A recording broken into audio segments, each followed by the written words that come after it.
Assalamualaikum warahmatullahi wabarakatuh. Di sini saya akan membacakan sekilas tentang novel Bumi Manusia. Bumi Manusia, novel pertama dari tetralogi Pulau Baru yang ditulis oleh seorang ekstapol Pramudia Anantatur. Minke adalah seorang pribumi yang bersekolah di HBS, sekolah bagi para keturunan Eropa dan bangsawan pribumi. Pada masa itu, pribumi dianggap rendah daripada keturunan Eropa murni maupun keturunan Indonesia.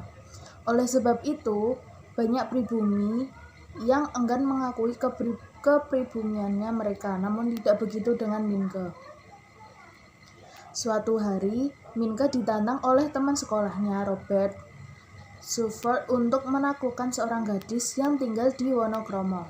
Sejatinya, Robert hendak mempermalukan Minke saja sebab ia tahu betul tak ada darah Eropa sama sekali dalam diri Minke. Tak ingin harga diri pribuminya dianggap pengecut, Minke menerima tawaran tersebut. Ternyata mereka menuju Bodes Buinterweg milik Tuan Herman Melema, sebuah rumah sekaligus peternakan dan perkebunan terbesar di Wonokromo.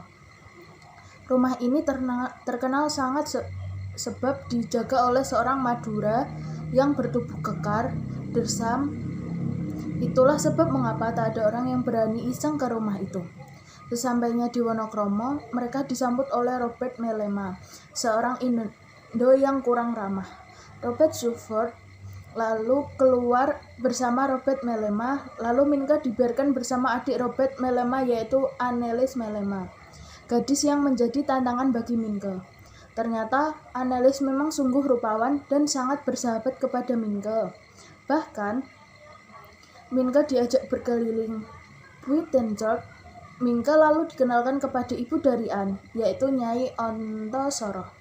Pada masa itu, kata Nyai biasa digunakan untuk menyebut gundik atau istri tidak sah dari seorang bangsawan atau hartawan. Begitu pula dengan Nyai Ontosoroh, seorang pribumi yang menjadi gundik dari Tuan Herman Melema.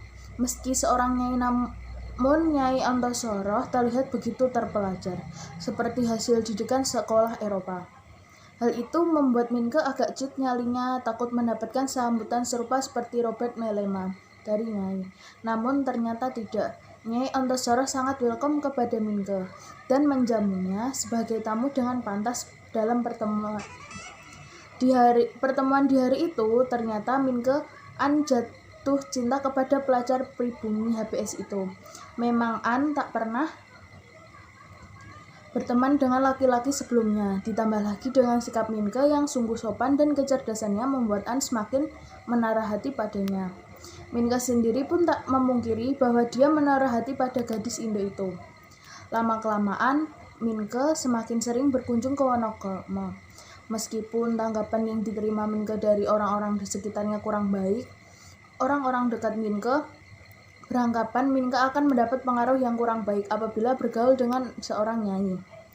Namun Minke mengabaikannya. Semua itu sebab dia tahu sendiri bahwa Nyai Ontosoroh bukan seperti nyai lain. Dia sungguh beradab, seperti didikan Eropa. Selain itu, tentu karena perasaan cintanya kepada An. Semakin hari, semakin sering Minke berkunjung ke Wonokromo. Kunjungan yang lebih sering berasal dari permohonan An yang bukan hendak ke Minke sendiri. Mulailah timbul gejolak di masyarakat sekitar mengenai keberadaan Minke di rumah Nyai Ontosoroh. Itu Minke akhirnya tinggal di Wonokromo setelah diminta oleh An dan Nyai Ontosoroh. Namun sekali lagi Minke mengabaikan. Karena memang apa yang terjadi di rumah itu tidak seperti yang diasumsikan oleh masyarakat. Teman-teman sekolah Minke mulai menghindari Minke, selain karena keberadaannya di rumah seorang yang dianggap kurang beretika. Pada saat itu juga Minke gemar menulis dan tulisan-tulisannya itu kerap menyuarakan harapan kepemimpinan di tangan pribumi dan keadilan di Hindia Belanda.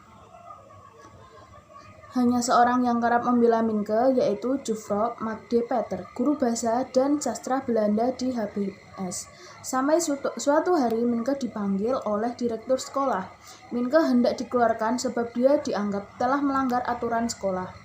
Dia dianggap telah berbuat tidak senonoh dengan tinggal di rumah dengan seorang yang bukan istri dan keluarganya. Sebenarnya ini hanya alasan Kleist. Alasan yang utama adalah karena keberanian Minke untuk menyuarakan pendapatnya yang saat itu sangat bertentangan dengan pandangan para penguasa Hindia Belanda. Hal itu tak menyurutkan keberanian Minke. Gagasannya Minke terus menulis dan tulisannya kerap dimuat di berbagai koran dan majalah. Minke pun tetap berada di Wonokromo.